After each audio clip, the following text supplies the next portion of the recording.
students, welcome back. In this video, we're going to learn about writing academic paragraphs. Let's start.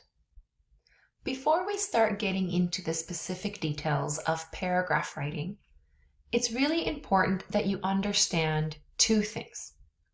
Number one is there isn't only one way to write well. There are many ways to write well. So if you already have your style, I recommend you continue to write in your style, your way. Just think about the necessary parts that you need to include. But you don't have to follow the order of what comes first, comes second, comes third. You don't have to follow that because there isn't one specific organization that you have to use. In English, in academic writing in English, we accept many organizations. However, there is one style that is more common, and that's what we're going to learn today. So please understand that there isn't only one way to write. You can have many different ways, and they could all be correct. Okay. The second thing I want you to think about before we start is that to write well, you are the writer. So that means that you need to think about the reader's experience and what information they need. As the writer, it's your job to try to predict the questions that your readers will have. So put yourself in your reader's shoes. Is the information enough, or do you need to provide more information for your readers to understand? Also think about the order in which you provide the information. Will your readers understand the order, or do you need to move some things around so that your readers can have a good experience reading and understanding your work? Okay, so now that we understand these two basic principles of writing, now let's get into the more detailed stuff. There are many different styles of paragraphs and many different types and reasons to write paragraphs. But all paragraphs typically include three things, three parts. First is the topic sentence. You usually start the paragraph with a topic sentence. It's the first sentence of the paragraph, and it introduces the main idea of the paragraph. That means that after you read the first sentence, or maybe the first two sentences, you know exactly what the paragraph will be about. After the topic sentence, we usually find the supporting details in the middle of the paragraph. These supporting details are where you, the writer, you get to explain your opinion, your feelings, your reaction, your ideas. This is where you provide explanations. You explain your opinion. You can give your reasons, and you can give us examples. So the supporting details go in the middle, typically after the topic sentence. So this is where you get to explain the topic sentence with these specific details. And the last part is the concluding sentence. All paragraphs should have a concluding sentence at the end. This is the last sentence of the paragraph, and this sentence repeats the main idea for the paragraph with new language. You don't want to copy the language from the topic sentence. You want to say the same thing, but with new language. So these are the three basic parts that all paragraphs must include. There are different ways to remember how to organize a paragraph. As long as you have all three parts, your paragraph is on the right track.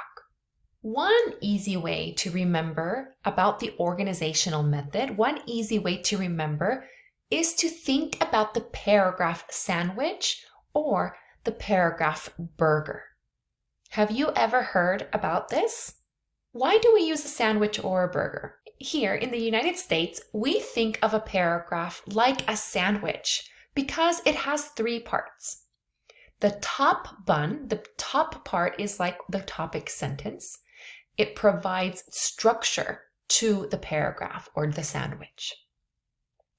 Next is the meat. The meat, or if you're vegetarian, the vegetables of your sandwich or burger. The meat is where all of the juicy information can be found. That means that it's all of our details, our reasons, our explanations, and our examples. Here is where we get to use colorful language to explain our opinion. And the last part is the bottom bun, the bottom bread, the piece of bread on the bottom that is, again, providing structure to our paragraph. This concluding sentence does a good job of completing or closing out the paragraph by repeating the main idea. This is a common structure that you can find in academic writing. Without these parts, without even one of these parts, the paragraph is considered incomplete and unorganized. So make sure that your paragraph has these 3 parts. Let's go into more detail about part 1, the topic sentence. So we know that the topic sentence is the first sentence. It provides the main idea of the paragraph. So typically, this topic sentence needs to include 2 things. It should include the topic, the theme, what are we talking about, the subject, and your main idea. This is your opinion. So let's look at these 2 examples. Number 1, because students get an education to prepare for their futures, they need to learn technology skills before graduating school. So in this sentence, I know what the paragraph is going to be about because I can see the topic and the main idea.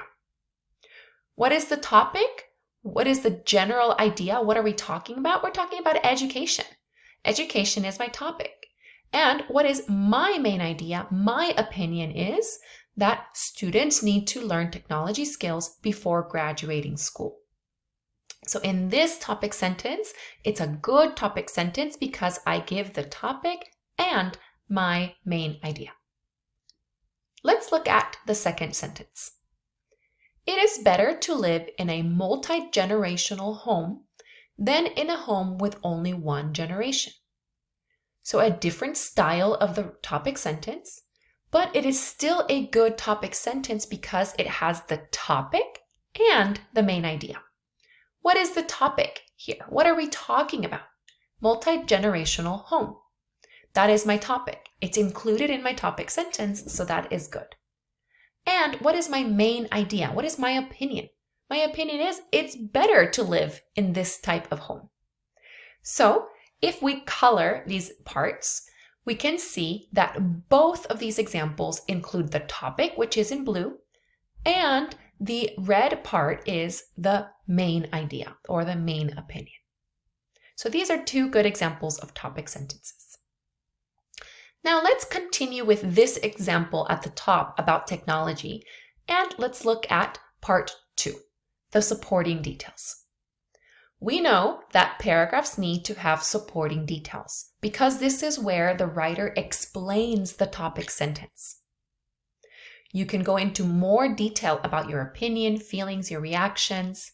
You can give explanations, reasons, and examples.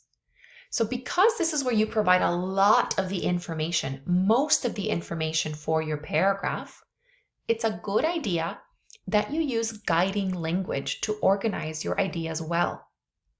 So let's take a look. We continued with the topic sentence. So because students get an education to prepare for their futures, they need to learn technology skills before graduating school. This is my topic sentence. So remember, after my topic sentence, I want to give explanations, reasons, and examples. So the blue here is starting to give my reason. And I say the first reason is they will use technology in college and at their jobs. So here is my first reason. After my reason, I can explain a little more. The only way that they can be ready to succeed outside of school is if they get a chance to learn and practice with computers before graduating. So I explain my reason. And I'm going to give an example. So here I am introducing the example. For instance, Students need to learn how to save documents on a computer and how to use the internet to search for information. I'm giving specific examples about my first reason. After, I have another reason, a second reason. So I provide language to present this second reason. Another reason why technology is important for students is it provides important information quickly.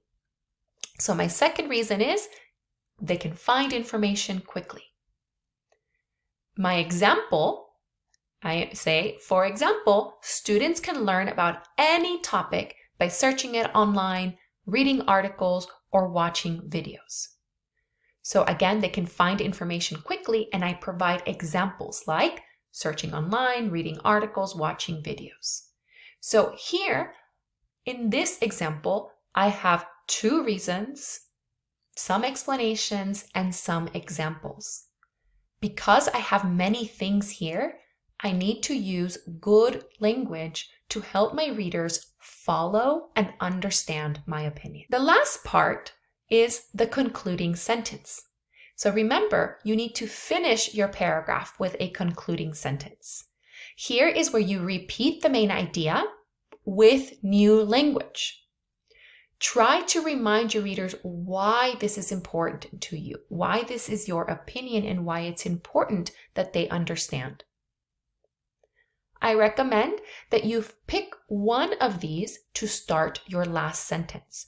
These are really good transitions for you to use and to tell your readers, I'm almost done. This is the last sentence. And you do that by starting with one of these transitions. So let's continue with our example of technology and look at the last sentence. To summarize, if we want our students to be ready to succeed after high school, we must provide access and training to technology skills. So again, I'm using guiding language to tell my readers this is the last sentence. And my last sentence is very similar to the first one because I am repeating the main idea. So again, if you think about the sandwich, we have all the parts of the sandwich in this paragraph. We have the topic sentence at the beginning. We have the supporting details with guiding language in the middle. And we have a concluding sentence to wrap up the paragraph. So in this video, we learned so much about paragraph writing. Let's review. We know that paragraphs have 3 parts and they are all necessary. We also learned that there is more than one way to write and organize a paragraph, but this way, the sandwich or the burger is a common way for academic writing. We also learned that to write well, you, the writer, you need to think of your readers' experiences. You should predict what they need and add it to your paragraph so that it is easy to understand. I hope you find this video helpful. Thank you for watching.